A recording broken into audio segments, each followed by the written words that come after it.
مراقبے میں کیے جانے والے تصور کی بنیاد پر مراقبے کی مختلف قسمیں اور ان کے مقاصد متعین ہو جاتے ہیں۔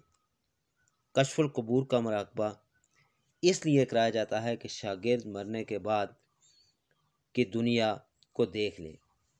اگر روشنی کے جسم کو طاقت دینا مقصود ہو تو روشنیوں کا مراقبہ تعلیم کیا جاتا ہے۔ نور کے مراقبے یعنی نور کے مشاہدے کے لیے مراقبہ نور کیا جاتا ہے۔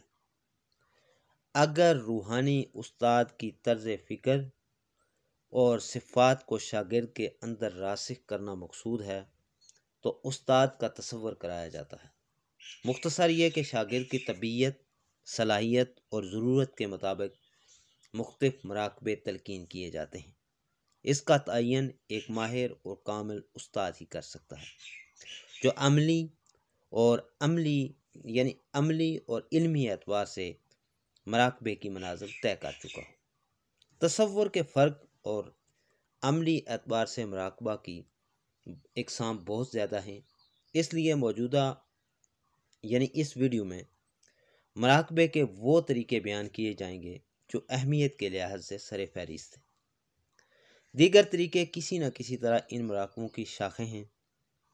چند مراقبوں کے علاوہ ہر مراقبے کے ساتھ ایک عملی پروگرام ترتیب دیا گیا ہے تاکہ ہر شخص اس کورس یا پروگرام کی مدد سے مراقبہ کے عمومی اور خصوصی فوائد حاصل کر سکے۔ سامعین، مراقبے کے بعض پروگرام خصوصی مقاصد کے لیے ہیں، جیسے کشف القبور کا مراقبہ، حاطف غیبی کا مراقبہ، ذہنی سکون کے حصول کا مراقبہ۔ ان پروگراموں پر عمل کر کے کسی خاص صلاحیت کو بیدار کیا جا سکتا ہے یا مخصوص فائدہ حاصل کیا جا سکتا ہے۔ دیگر مراقبے انسان کے باطنی حواس کو متحرک کرتے ہیں اور ان مراقبوں میں کسی خاص طرز سے تیسری آنکھ کو بیدار کیا جاتا ہے۔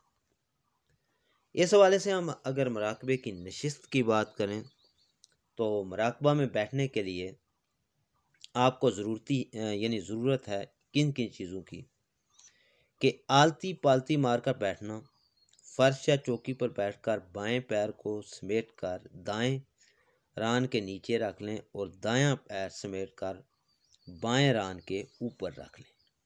کمر اور ریڑھ کی ہڈی سیدھی رہے لیکن اتنا تناؤ نہ ہو کہ عضلات کھنچ جائیں اور اتنا خم نہ ہو کہ کمر جھک جائے۔ اس نشست میں دونوں ہاتھ گھٹنوں پر رکھ لیں۔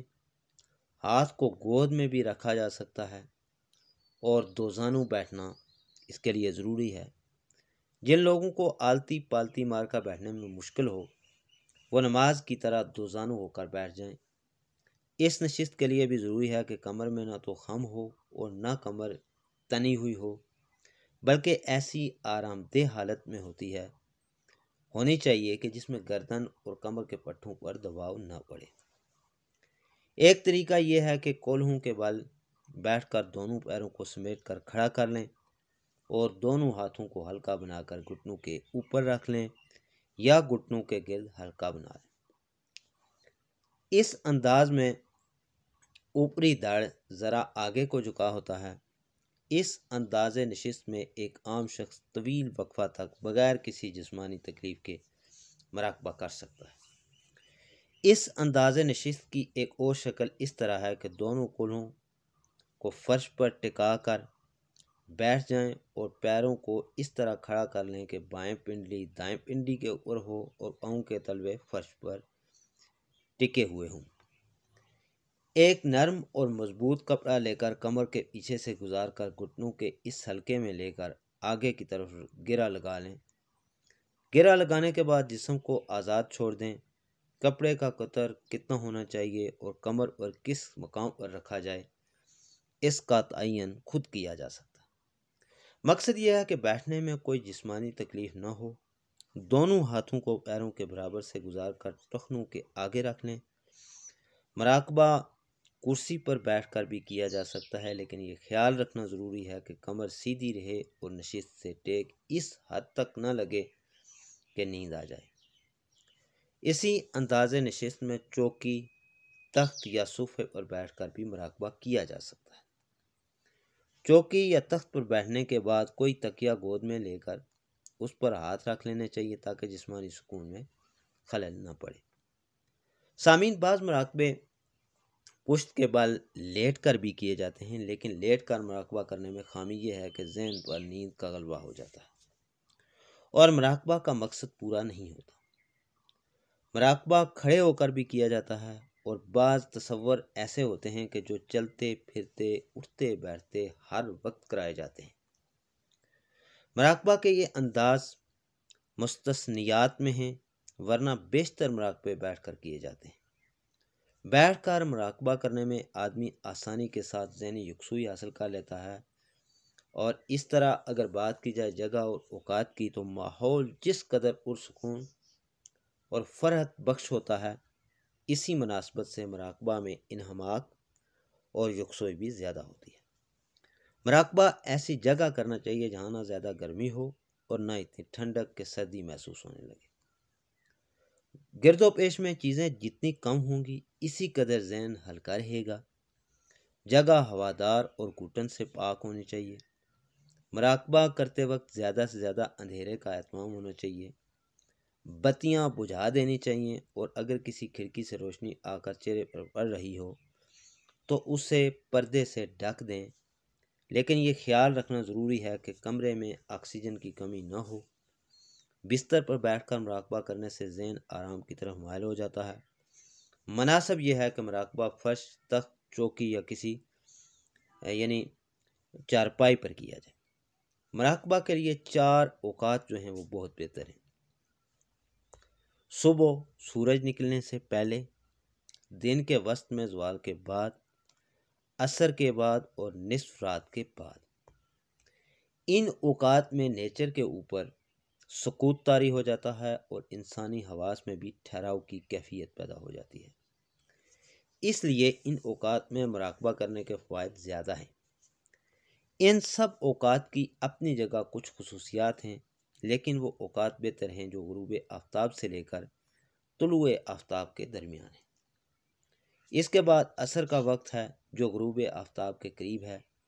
اس کی وجہ یہ ہے کہ رات میں وہ جو خواص متحرک ہو جاتے ہیں جن سے غیبی دنیا کا انکشاف ہوتا ہے۔ زمین 2 طرح چل رہی ہے، ایک گردش محوری ہے اور دوسری طولانی۔ زوال کے بعد زمین کی گردش میں کمی واقع ہو جاتی ہے، اور پھر رفتہ رفتہ یہ گردش کم ہوتی چلی جاتی ہے۔ عصر کے وقت تک یہ گردش اتنی کم ہو جاتی ہے کہ حواس پر دباؤ پڑنے لگتا ہے۔ انسان، چرند و پرند، سب پر دن کے حواس کے بجائے رات کے حواس کا دروازہ کھلنا شروع ہو جاتا ہے۔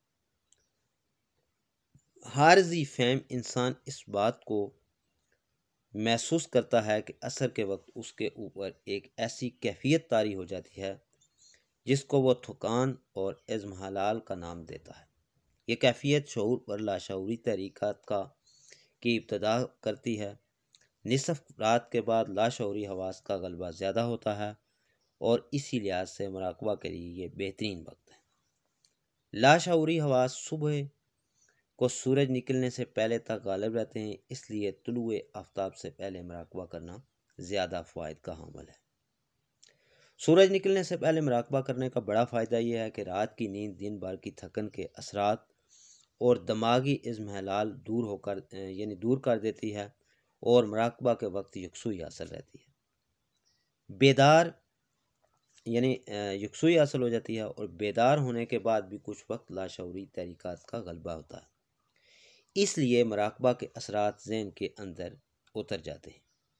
اکثر لوگوں کے لیے تقسیم کار اور معاشی مصروفیات کی بنا پر نصف رات کے بعد مراقبہ کرنا مناسب نہیں ہوتا، اور اگر اس کے طریقہ کار کی بات کی جائے تو آنکھیں بند کر کے کچھ دیر کے لیے ذہن کو آزاد چھوڑ دیں، پھر ہر طرف سے توجہ ہٹا کر مراقبہ کریں۔